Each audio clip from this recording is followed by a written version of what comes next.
Good morning, everyone. And as we know, there's been some very big developments regarding Ukraine overnight. You've seen all the headlines, you've read the story 100 times, so I'll just quickly recap. Basically, some areas like beautiful Donetsk are now independent according to Russia.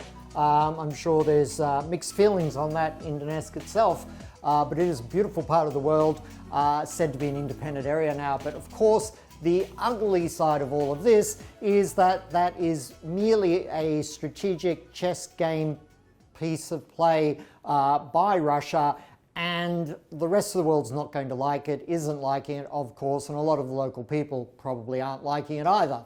But what it means strategically, what it means militarily, because where we are at the moment, it's all about the military movements here. So what we have now, by doing this, Putin has allowed for the already separatist leaders in this part of the world. Remember, in these regions, it's about a 400-kilometre stretch along the border there. Ukraine has had no authority in this area, but this area acted as a buffer. The separatists acted as a buffer between Russian forces and Ukrainian forces. So now that that area is, Putin is saying, that is that they are now independent states, and those leaders are inviting Russian troops in as peacekeepers.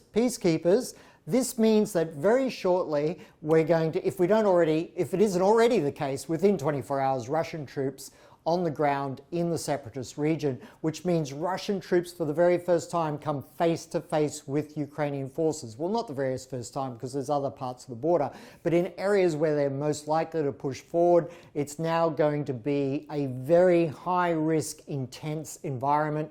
Things are going to escalate quite quickly. Yesterday, when Reuters was reporting reasonably accurately, because Macron had said it, but obviously it hadn't really been finalized yet, that there would be a summit between Biden and Putin, everyone thought that was a reason to buy. I cautioned at the time that even though there was going to be a summit, even if there was a summit, and now looks like there won't be, but even if there is, or was, or is a summit, it's unlikely to resolve the situation, which seems a bridge too far between the 2 points of view, which is the Russian view, you cannot have Ukraine join NATO, and the US and West view that yes, Ukraine can join NATO.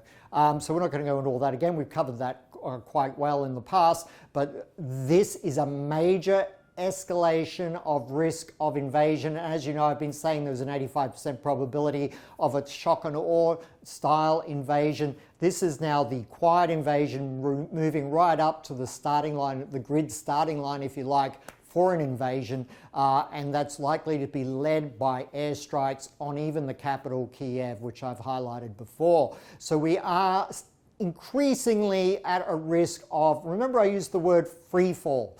Free fall is the risk, and we've seen again a free fall market in the last sort of 12 to 18 hours.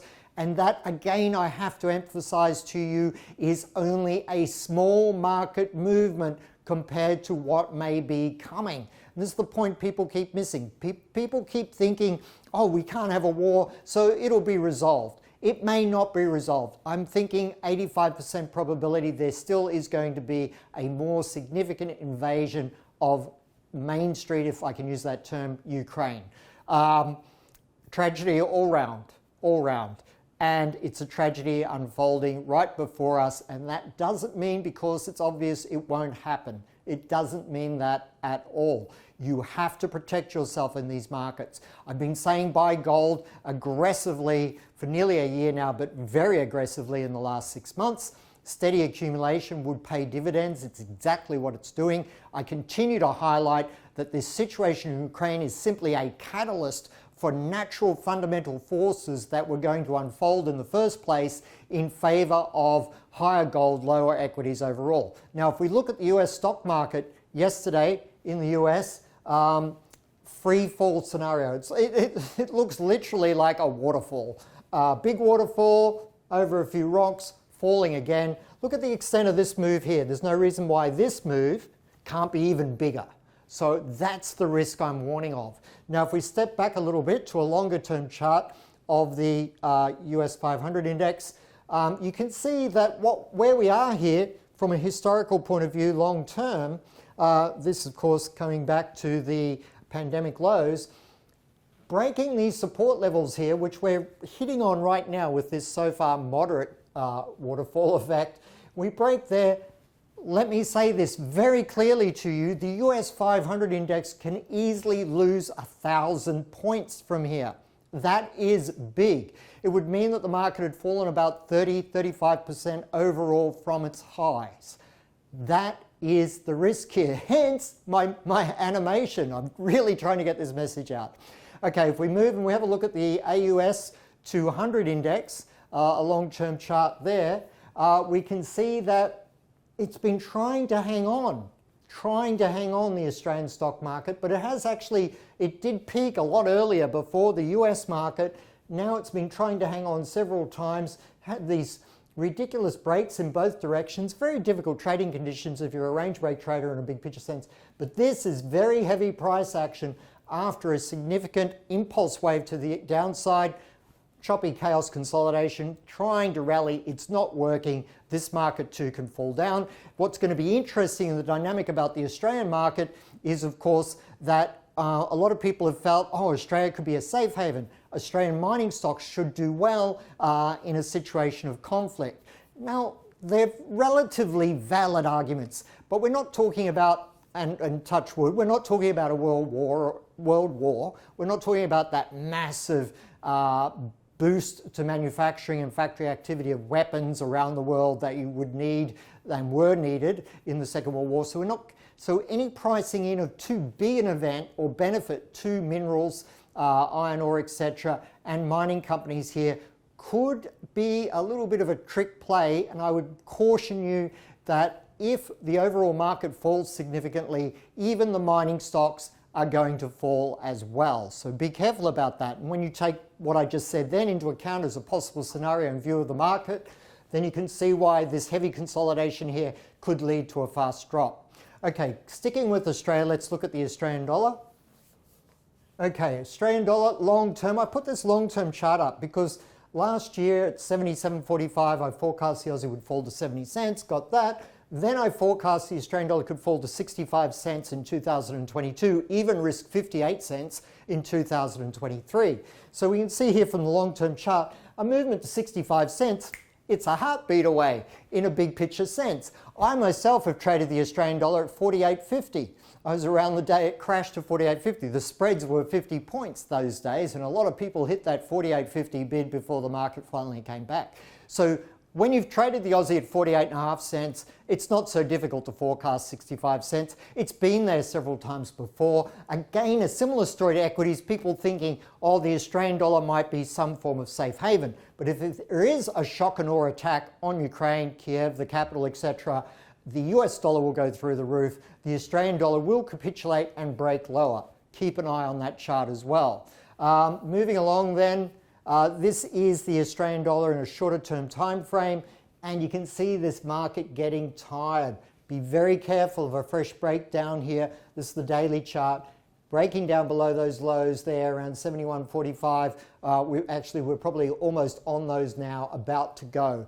Very immediate downside risk for the Australian dollar. Moving on to gold, my favorite, as I was talking about earlier. This is gold, long-term chart of gold. I've been talking about this price action. I said it's going to be volatile, steady accumulation will pay off in this massive quantum level flag formation for gold that was ready to build sideways and break upward eventually. Anyway, my target $2,500 for gold this year before there was even a problem in Ukraine. Risk to $3,500 late in the year, but certainly in 2023. So gold going up anyway, was consolidating in a major long-term way, building energy, building energy to explode to the upside eventually. Ukraine is the catalyst that's affecting that market at the moment. Still, we could still end up going sideways for a while if suddenly there was peace in Ukraine, but that doesn't look to be the case. A lot of people haven't bought gold who need to buy gold. I think it has a long way to go to the upside. Of course, the classic black gold, oil. Well, of course it was going to be doing well. I remember saying around $80, $82 something, you know, if there's war in Ukraine, gold will black gold oil will easily go to $100 a barrel. And we're certainly on that track, aren't we? I think the trend here in oil off, those ridiculous levels we saw some time back last year, the year before. Oil has just been on a strong run to the upside because non-fossil energy sources are all very well, but there's millions of new petrol-driven cars being put on the roads around the world every year. They're going to continue to demand oil, and a lot of it. And if you have a situation of a war, countries want to hold their oil supplies in scenarios of strategic conflict. That means there's risk that some people will come out short of oil, hence they'll be prepared to pay almost any price. So oil is still very strong, and again, that invasion word, excuse me, Russia, Ukraine, will see oil even catapult higher, 110, 120. But, we've made this call, we've almost achieved our call. I still think there's more to that market. On the economic front, I'll just throw in one economic chart for the day, because all of this strategic risk scenario is happening, yet at the same time, the underlying force of inflation is even intensifying out of this. And we've just had producer prices in Germany come out, and they're up 25% on a year ago. 25%. These numbers, 24, 25% producer prices, have yet to fully flow through into consumer price inflation. Superinflation in Europe, the same forces happening across Asia, the same forces happening in the United States. It is a global runaway inflationary world where most of the world's central banks, but particularly the Western central banks like the Federal Reserve and the RBA, have been among the slowest in the world to understand inflation this time around. They've wanted to be seen as caring central banks, and that's caused them to fall way behind the intellectual objective reality of what inflation was doing. This alone is an economic crisis for the world to face over the next 1 to 3 to 5 years. And on top of that, now we have these risks surrounding Ukraine and Europe. So very difficult environment. And what I can say to you about Ukraine is that situation there is, one of my favorite movies is the movie Arrival. It's got nothing to do with this scenario, but there's a lovely phrase in there where a guy announces, "This is happening." This is not an exercise. This is happening. This is real. Unfortunately, this is real. It is happening, and the situation could get a lot worse very quickly indeed. And don't hang your hat on the idea that Biden and Putin having a face-to-face chat is going to resolve anything. I hope it would, if it does happen, but I wouldn't give that a high probability at all. So this is happening. You need to continue to protect yourself, your investment portfolio, about a real free fall scenario in markets, primary drivers being stocks down, gold up, even though at the same time the US dollar will be rallying as well. Clifford Bennett, Chief Economist, ACY Securities. I hope I've added some energy to your day. I think we all need to be very alert at the moment.